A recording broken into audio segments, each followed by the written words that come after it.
Hello, welcome to MuzeTalk, where culture, confidence, and muse energy collide. I am Zulay Henao, your host and also founder of Modern Muse.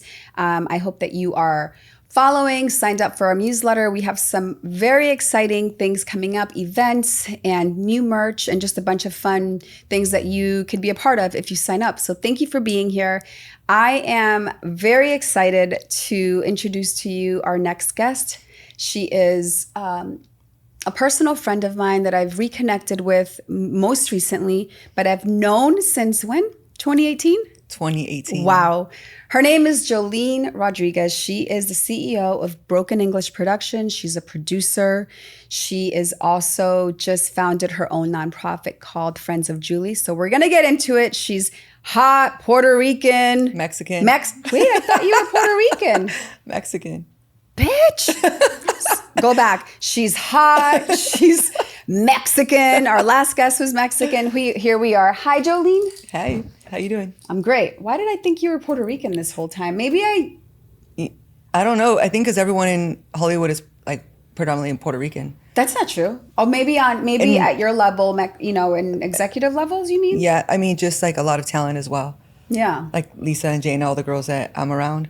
And then you're Colombian, and so like I don't have any Mexican. Like I have a few, but mostly Puerto Ricans. I didn't meet my first Puerto Rican until I got to Hollywood, and I'm from Orange County.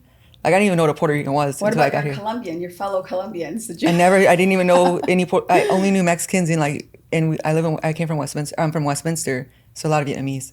I'm actually happy this happened because this is a very true not issue in Hollywood, is that we are Hollywood sees us as a monolith. Like they're not really understanding that we are a bunch of different ethnicities and different cultures. So I'm happy that this happened because this kind of flows right into our conversation that I wanted to have with you anyway about representation in Hollywood. And you've been on the executive front for how many years, Jolene? I've met you 15 plus. 15 plus years ago. You were working at Screen Gems with Clint Culpepper at the time. Correct. You guys cast me in Takers. It was a lot of fun, great cast. But I think for you to be in this position at such an early age, you're still so young. Tell me how you got there. What was the reason? What was the calling? How did you get there? And how do you feel that your job directly impacts me, who is an actor and a producer now, but who is looking for you for opportunities? And how do you carry the weight of that? Well, it's a very loaded question, but we're going to get into it all. No, I started as an intern at Screen Gems back in 2009, and then became an assistant and worked my way through that, and worked under Clint Culpepper, who was amazing, became a mentor, learned so much from him, and also got to watch him break down how, and I'm not going to say he was the guy that did this, but he was a part of it, the making Black films. Think like a man. Yeah. And he did it from the beginning. I don't know what the movie was prior. I think it was like a Jamie Foxx movie, but it didn't do well. But he was allowed to fail, and then he tried it again. He had the opportunity to keep trying and maybe failed a couple times doing it. And then he gets Think Like a Man. Right. And then after that, I think that movie was $12 million to make. Ensemble. I think 9 people were in it. 9 people were in that, I think. Yeah. A gross like $100 million. Amazing. Maybe 90. So I got to watch him do that, and then I tried to figure out, like, how do we do that for the Latinos? How do we do that for us? And because of what you just said, how, there's all these different countries, but we're all Latino, but just different cultures, different backgrounds. We're definitely all very different. So it's like, and we all are very prideful, I would say. So we're still we're still figuring out how we can do it authentically and how we can serve the community, but also you have a creative side that you have to serve with at places like Screen Gems then and now Broken English. How do you balance the need for that authentic representation and the creative vision for the project? Because they're two different things. Yeah. And so that's a balance. As an executive, I'm always like, I'm not going to get that. They're looking for a Mexican girl with that very thick Mexican accent. And even though you love me and I'm your friend, you can't go in that direction. And so there's a lot of things that you need to gauge and balance when you're in these positions? How do you manage all of that, the expectation? I don't even hire Latinos. I just hire women. There you go. Yeah, I'm colorblind. So, and that way of like, if Puerto Rican, dark, light, whatever, I just see it as, okay, this is a woman who's playing a role. I get if it's a biopic. I get if it's something so specific, like the background of this person and the whys. But I don't think that because you're Colombian, you can't play a Mexican or any of those other things. And even in a biopic, I have a biopic right now. It's a Mexican American woman.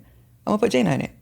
She's Puerto Rican. Don't care. If you don't like it, oh wow, don't watch it. Right. It's gonna be so mind blowing that you're gonna want to watch it. So I think if you just do great storytelling, that will just that's what it's about. I mean, like I said, I don't at this point. I think just reading the script, even if a script came through at Screen Gems with Clinton, I learned a lot from him. It would be a white script. He's like, we're casting this black, and we don't need to change anything about it. We don't change names, nothing. Like they're gonna bring same movie. Same movie. They're gonna bring who they are, and that you're an actor, act, and you're gonna do it. You're gonna ad lib. You're gonna whatever vibe you're bringing. That's what it is, and that's what I want to do. It's not about I would never even cast a Mexican with a thick accent, or I would never even be a part of. I would read it, and I wouldn't even entertain that. So, your answer. Listen to the next question. How do you think the film industry can better support and promote women in key roles? And you're saying, I just hire women, and I love you for that. And behind the scenes, and like behind the camera. Yeah, both in front and behind the camera. So, do you take those initiatives as well behind the camera? Do you work with Latina? I know this from you also because I recently pitched the project to you, and you were very vocal in asking me if having a Latina director was a possibility. And of course, my answer was like, absolutely. I don't know any that I have in my Rolodex, but if you have them, I would love to work with a Latina director. That's the problem. There's not a ton out there, but there are. It's just they haven't been given the opportunity. So it's how do I get, say Marta directed iChild in that short with Jaina. She's amazing. How do I walk her into a studio and say, I want her to direct my feature? We're just not allowed that space. We are if there's people like me at the executive level, at that level in the studio. Right now, it's like I could walk in, Brandon, your boy here, and say he's a first-time director. He would have more of a chance than Marta with that piece that she created. Right. It's just the way it is. So we got to break that. That's why I'm like, do you have a woman director a part of it? So that way, sure, this isn't a studio film, the one that you gave me or that we're gonna do. But it's giving that woman an opportunity so that she could say, look, I made this at a studio. It gives her that calling card. And this is why you are so important to this ecosystem, because I doubt that it's probably a handful of people that are taking that approach. And it's really important for us to not only see a woman that in a space like that can make those decisions, but also just hearing your thought process about it to me is really enchanting and beautiful, because I'm like, wow, she just says it. She just told me, do you want a Latina director? I'm like, yes, I do. Your professional life aside, what does it take to stay in that space? Not decision making, but what do you need to stay in that space, to be at an executive level in a male dominated space? What are the demands on you? How do you have to approach your life?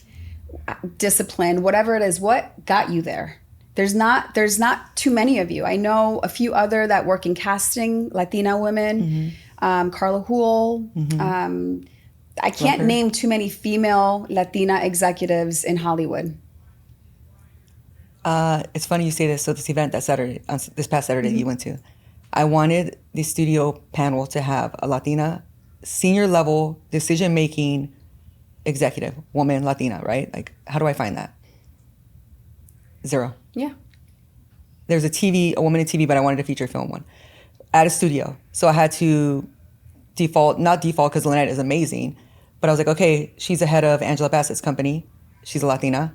But I wanted a studio because she's a seller. She's selling just like we are, Lynette, right? She's not a buyer. Who has that power to buy a project high level? There's none, that's part of the problem.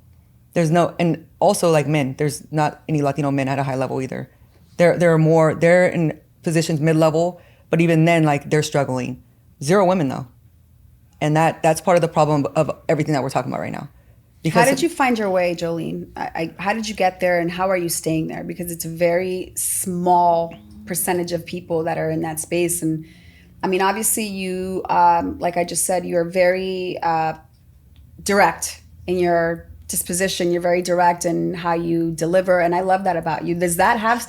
No, I'm serious. I think that's a big part of it. That's a character. You know, it's you have to have a certain character, and I want you to tell me what that is, because there's people watching that want to get to where you are, and I know that you do so much in the space, like the event we had on Saturday, to create community around a space where we can feel inspired. I know that you're doing those things with that thought in mind, but what do you do in your everyday?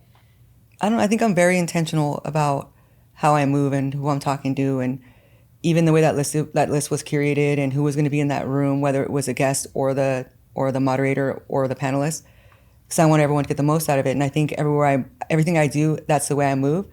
And so I attract these people, and like you know, I didn't like think about that. I hadn't seen you in 5-6 years, and I went to an event and we were hosting, or what was it, the short film program, and I'm like, I want Zulay to go. Like, I saw you pop up, and I was looking for you at that event. You weren't there, and that's why I texted you. Oh yeah, and I didn't text you in 6 years. I hadn't texted you since 2019, I think. And I'm like, fuck it, I'm just gonna do it. Sorry. Oh no, we can. I was like, bump that. I'm just gonna text her and see what she says. And you instantly were like, yes, I'll be there. I have a dinner, but I'm gonna move it. And I was like, that is special that you're willing to move your dinner for me. And we hadn't talked in that long, but that's the energy that I'm attracting because I'm open to it. And I don't know, I can't tell you like the secret sauce, because it's just, I just show up as me. It's just you. Yeah, and I think if you show up authentic and you show up, and I'm not for everyone because of my directness and because I say what I say, and sometimes it's not, people don't take it lightly, and it's not to be harmful or anything. I think I'm just like, if we want to continue to grow or we want to continue to do this, this is the way I do things, and this is the way I would like to continue to do things. Whether you want to do that, it's up to you. And yeah, I mean, I just, like I said, I just show up and no filter, which sometimes I probably should work on, but. No, I don't think you should. Our tagline, our motto is be your own muse. And I think, and we talked about it earlier, it's funny you mentioned Martha. We had Valeria on earlier from the Three Sisters. Oh, okay. And she was very vulnerable. We spoke about you briefly. And I think that the secret sauce is just that, is that when people recognize that you are being authentic, they pay attention, right? When you show up authentically in however form that is, if you're being direct or you're saying, no, that project's not for me, you're being authentic. You're not giving off the energy of like, yes, I'll get back to you in a month just to appease them, but actually never get back to them in a month. And I've had that situation happen to me. So I appreciate that. And I know that you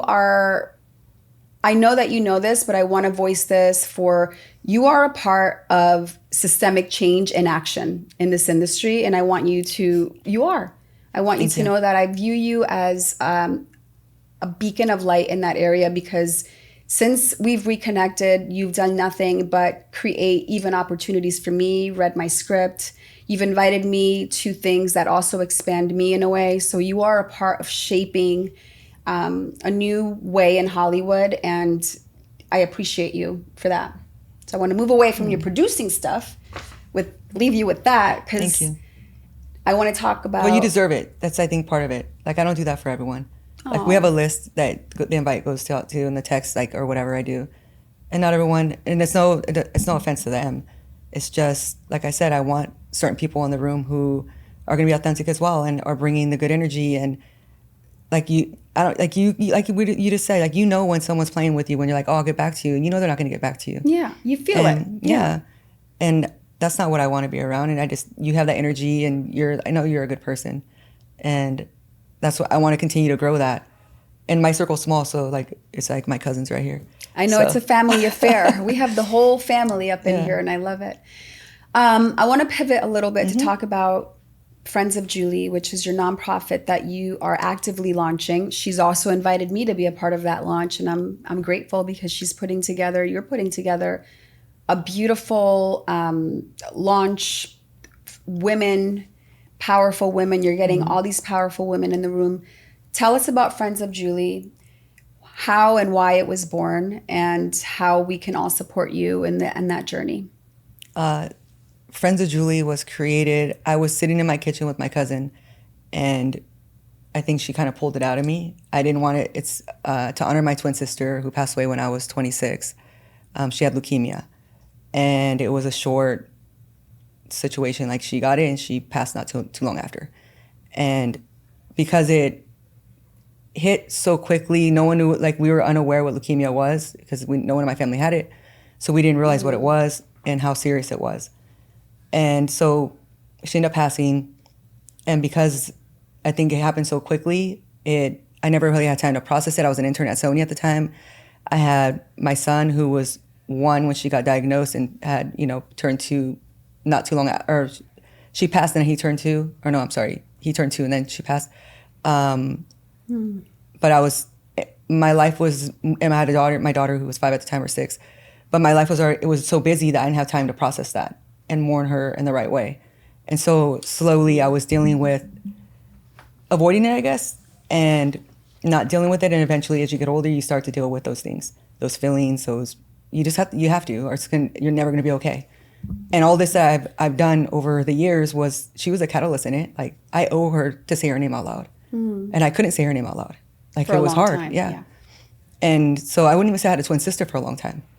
I would have said I had 3 brothers, because I couldn't even say her name without, like, falling apart, because I hadn't processed it.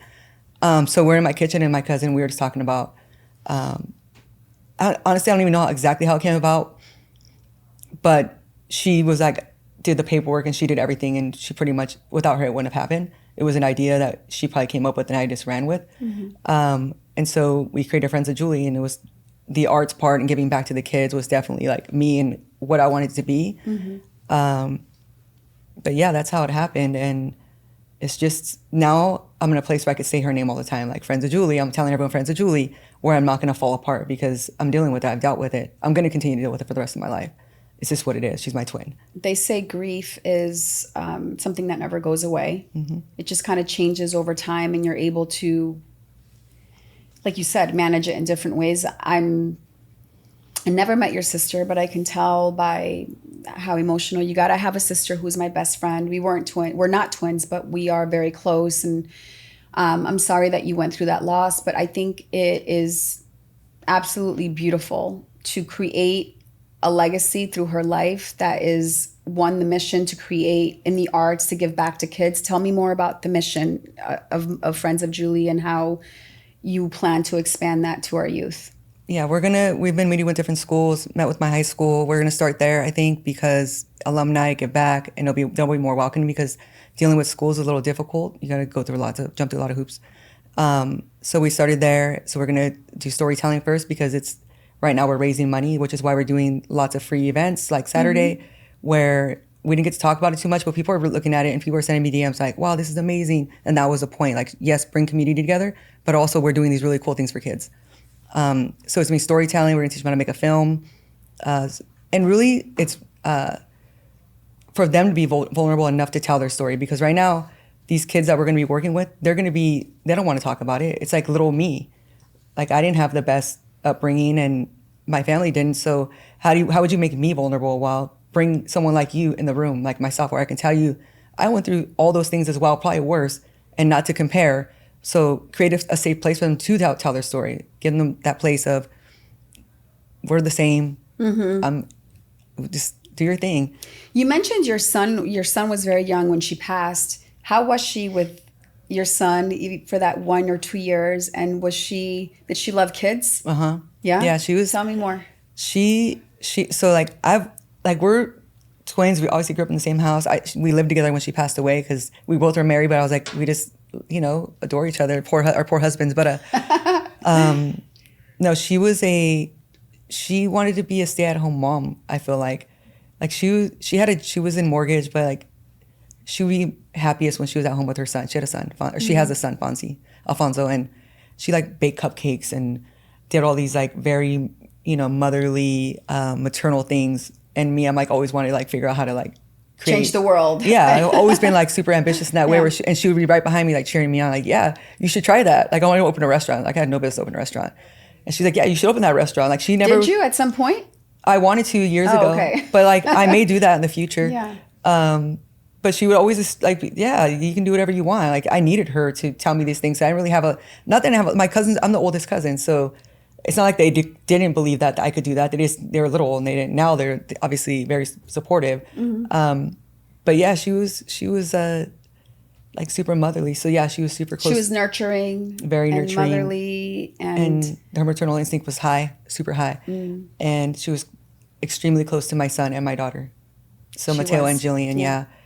And there's like lots of pictures my son has, and unfortunately, like all the pictures are her bald, but he always like posts them. Do Like, they remember at that age? Do they vaguely remember her? he doesn't, Especially your son. No, probably no, he not, doesn't. yeah. But like I think we talk, or not talk, but like my You've Tia built Tony up talks about yeah. her often, like every day, pretty much for the last 16 years. So he's aware, but my daughter remembers bits and pieces. I think that's a whole other thing, though. I think that's a defense mechanism. Like, doesn't want to process it yet. Eventually, she will, though. I'm going to throw you a little question that you're not going to expect, and you're not going to like it. Here we go. Do you think you're successful? I mean, define successful. It's different I'm for everyone. asking you to define it for me. All right. I'm sitting here looking at you, and because you said ambitious, and I'm going to be very honest and vulnerable. I'm asking you this because I want a mirror to myself. I think you and I are very similar in that we are very ambitious and that we want to do a million things at once. I know we text message and I'm like, I'm doing this, I'm doing we've canceled the lunch because you went to an event. Like, we are very much alike in a lot of ways. And I wonder if you, like me, are going through the questioning of like, have I done enough? Am I doing enough? Is this what are the metrics for success that I'm setting up for myself? Are they attainable? Are they hurting me? What are they? And I want to ask you that because I just admire you so much. And when I look at you, I see a woman that's not only been extremely successful, but you keep creating all these things. Like, I have no doubt that Friends of Julie, that you're going to go on and raise unlimited amount of funds and change the lives of kids. That's done. Now I see a restaurant for whatever reason. I'm like, yes, we're doing a restaurant too. So I want to know what your metrics are, and do you feel successful? I'll say this. Young Jolene, what I thought success was very different. It's very different than what I think today. I thought, the cars and the things, and not even being seen, because I don't care about that. I'm like behind the scenes, but I wanted lots of things, and that's great. But as the time went, and honestly, I figured out, like, as an assistant. Thank God I figured out early on that actually didn't mean anything, because I had a lot of cool shit before I worked in the studio system. I was a police dispatcher, and I always thought in my head that I was like something else beyond what I was. And then I became an assistant, and I saw the egos in the room, and I saw the constantly tearing down, and it was never me. It was never me ever in my life. So being there and then seeing all that, I was like, no, I need to figure out how to change this, because I want to create opportunities. I don't want it to be about me. I want it to be about you, the talent or the writer or the director, whoever I'm bringing in the room. And so now today, I would say that being able to write a check to someone, whether it's from a Friends of Julie account or from a Broken English account where I can request and say, I would like to do this, that defines success. I can create an opportunity for you and change your life and make your dreams come true, because at the same time, that's making my dreams come true. I mean, what? I love you. I love that's you too. the most beautiful. Yes, you are success. Yes, creating opportunities for someone else. Ultimately, that is. I mean, it's selfless. It's all the things that you would expect that you could do when you're in a position to do them. But a lot of people get there and they forget that those are the reasons they started. So I'm glad that you're still ringing. Those things are still ringing true to you.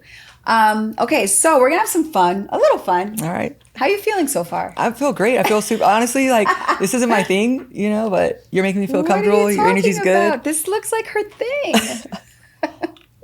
Your thing. All right, let's talk about this. I want to know, Jolene Rodriguez, Tell me. What is your guiltiest pleasure? Oh, no, we're going to go back. I missed this one. Let's go that one. What is your guiltiest pleasure? Guilty that you like, it's almost embarrassing to tell me. Yes, you have to tell me. No, I don't. I was like thinking about this. Like, I don't have guilty pleasures, like, at least off the top of my head, or at least like I don't want to share. They're probably illegal, but I'm kidding. But I really enjoy like drinking champagne and people watching and no one really knows this, like only a couple people, but you know, I don't think it should be a secret, but I love going to the museum and just like chilling. And my homegirl, Nora, she's like 90. She works there. Nora? And I just go chop it up with her. Yeah. I love Nora. I want to go meet her. What museum is she at? She's in the Orange County Museum. Orange County, yeah. Orange County Museum. The same one, but Orange County. But yeah, her and I just, right when I walk in, she works on Thursdays. Don't show up there on Thursdays, please. They're going to ruin my thing. Forget it. You're done. We're all going to show up on Thursdays. Norma. Nora and I just go sit with her and we just talk. You guys chill at the museum. She's from England and she came here when she was young. And yeah, I just know her whole story. And she wants to work in TV. And I told her it's not too late. So I think I'm going to hire her like for something. Because I feel like it would make sense like to like. You would, yeah. Like for her. Yeah. So I want, yeah. So I find her a nice little role in a movie. Maybe she can. No, she wants to work like write or something. Oh. So I told her, like, write it then and let's talk about it. She's older and I told her it's not too late. I don't know. I just think it's not too late to, you do whatever you want. It is not too late. Never. Norma, like 90. 90, you go get it, girl. Nora's going to have a like creative. Nora. A story by or something, or she'll be like a showrunner at 90, first showrunner ever. Like, think about that. That'd be cool. And you'll have built that opportunity for her single-handedly because that's what you do. Well, all right, a Latina past and present that you'd love to share a meal with, a bottle of champagne, someone that you could learn from. Like, who would that be that you'd love to have a sexy dinner with? I don't like. I've had like not to but like I've had a lot of really cool dinners in my last 5 years. Which one has been the coolest? I'm not gonna say because I don't want to be a name dropper, but I'll tell you this. I think that 16-year-old Jolene, not today Jolene, because me and it's just different now. Like it's just a different world. But 16-year-old me probably be like, I would want to have dinner with J-Lo. Ooh, I'd still want to have dinner with J-Lo. I mean, yeah. But now? But like 16-year-old Jolene was, and J-Lo when I was 16 was different. It was like before the internet and like she was on like, the cover of whatever magazine. So the access wasn't as available as it is now. It's like now we feel like we all know her. Celebrity culture has changed. It's not as mysterious and as it used to be. And I think the internet and Instagram and all those things ruined that for us. Yeah. But you would have to flip to the magazine and be like, oh, she was at that thing at the Ivy last week or whatever. Yeah. Now you like, get it live. They're like, J-Lo at the Ivy. You could go there and like see her right then. Like, no, back then, I don't know. And also like she was hungry and ambitious in a different way. Not that she isn't anymore, but it was like a different J-Lo. You know what? As a lifelong J-Lo enthusiast, I will say that yes, and good for her that the need it has changed a bit, but that hungry, gritty Jenny from the block Jennifer was amazing. Yeah. I just love her, and I love her today too. Jennifer's like, listen, I been there, done that. Love me or hate me, I am Jennifer fucking Lopez, and she's amazing. I love her. No, like I'm not even embarrassed to say this. I don't even care because I'm a grown ass woman. But in my garage, I have like. Ceiling to floor, like print of her. It was my brother's, and he was like, it's pixelated. So I was like a kid. I was like 18. It's still in my garage right now. It goes everywhere. Now it's in my garage. I DM her regularly. I'm like, hey girl, I loved your outfit the other day. I do. I love it. I'm like, she's my friend in my head, and she doesn't even know it. I did tell her that though. I was like, I love you. But you met her. Yeah, but it's different. She's really like in my head. My best friend. I'm like, hey girl, I love your outfit. Did she trip out when you told her that? No. Everybody probably tells her that. I don't know. I don't think people are vulnerable like that. Good for you though. What scares you? What scares me? Mm-hmm. I don't know, probably my kids getting kidnapped. Oh my God, that is very scary. That's like my biggest fear. Something happened to my kids. Like, forget about it. Can we talk about the heart? Like being a mom is really... those fears are so real, and they're intrusive thoughts that you have randomly. You're like, why am I thinking this? Get out of my head. I have those thoughts intrusive. I'm like, no, she's fine. I make myself cry sometimes. Yeah. I'm like, oh my, it didn't even happen. Why are you crying? It's wild being a mom, and you've been a mom longer than I have. Tell me any tip that I need. Just in regards to like those thoughts, the intrusiveness of like the fear of life for my kid. I don't know if I have like a tip for that because it's still just suffering, like, girl. I'm still doing it. I did it last night. I'm not gonna lie. Last night this happened. Yeah. I was with my son at a concert and I was like, got all emotional. I'm like, oh, I hope nothing ever happens to him. Being a mom is hardcore love. It's the most inspiring, scariest, gratifying, beautiful, scary love that I've ever felt in my entire life. So I'm glad you get it. Yeah. What is the sexiest, boldest thing you've ever done for love with your husband or a past partner? Don't worry, hubby. We can do this later on. We don't have to. You don't have to get upset. It's just a very random question. I don't know. The boldest thing I've ever done for love is like love myself deeply. Ooh. Like learn to love myself deeply. Did you not love yourself at some point? I don't know if I didn't love myself, but I think I judged myself a lot and wouldn't give myself grace on situations that weren't even that big of a deal. And now I look back and I'm like, wow, I really wrecked myself for that. Mm-hmm. And like it was something silly. But you overthink it, or you have this idea in your head of what you want to be, or what you think maybe what I thought you wanted me to be, and that would wreck me. Yeah. And now I'm like learning to just be like, wow, you lose people along the way, and as long as you're being authentic and you love yourself, I think you'll be all right. More than all right. More than all right. Our team, and you're helping me build Modern Muse on that single idea. And it's not an idea, it's the truth it's the biggest truth of your life is until you learn to love yourself, you can try and do all the things, and you can launch the podcast and you can launch the business and you can become a parent and you can do all the things. But until you are willing to be okay with exactly who you are and be your own muse, be that person that you look up to, become the person that you want to be, become the person who thinks the thoughts that turn you on. It's just not, it's just going to be that's the journey. I feel it's loving yourself. I think, and for me, I struggled with that early on in my career with being very judgmental, putting myself through hell over not being good enough for a certain project, or I was an immigrant, not being good enough really to even be in a room at some point early on in my early 20s. And I had to kind of reframe that. And that's why I built this. That's why I'm building this platform, just for that reason. And of course, we have all these different pillars, but all the like beauty, fashion, motherhood, all those things are great, and you can build great things, but not until you come home to you. And you are the person that you admire, and you are the person that you want to be you every day, and not somebody else. Yeah. And that's what we're building this platform on. And I love that you said that was your answer for the most, boldest thing you've ever done for love was love yourself. When do you feel you're most magnetic? When I am being my true authentic self, when I'm not being who you want me to be.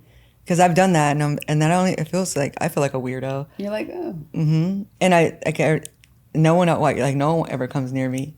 And then when I'm like being my normal, sometimes obnoxious, I don't know, no filter, but just being who I truly am. Like even on Saturday, that wasn't about me. That was about you guys. You attract everything when you're being yourself. But then it just works out that way when you are that way. When you are being you, and you're just like, just just being me, Angel. Just like whatever that is for you. Jolene, so we went through our Muse minute, our lightning round, and I feel like there's still more there for me to pull out of you. What do you got? I want to know when do you feel when will you feel that you've finished your day and you feel, because I struggle with this for myself. When do you know enough is enough? I'm going back to our text messages. I'm going back to like our daily. Yeah. When do you say, okay, shut it down, I'm done for the day, leave me with that, and then we'll close this off because I'm learning from you? When do you say, today I've balanced all the things, we do so many things, you're managing Friends of Julie, you're the CEO of Broken English, you're a mom, you are building so much all at once. How do you balance your life?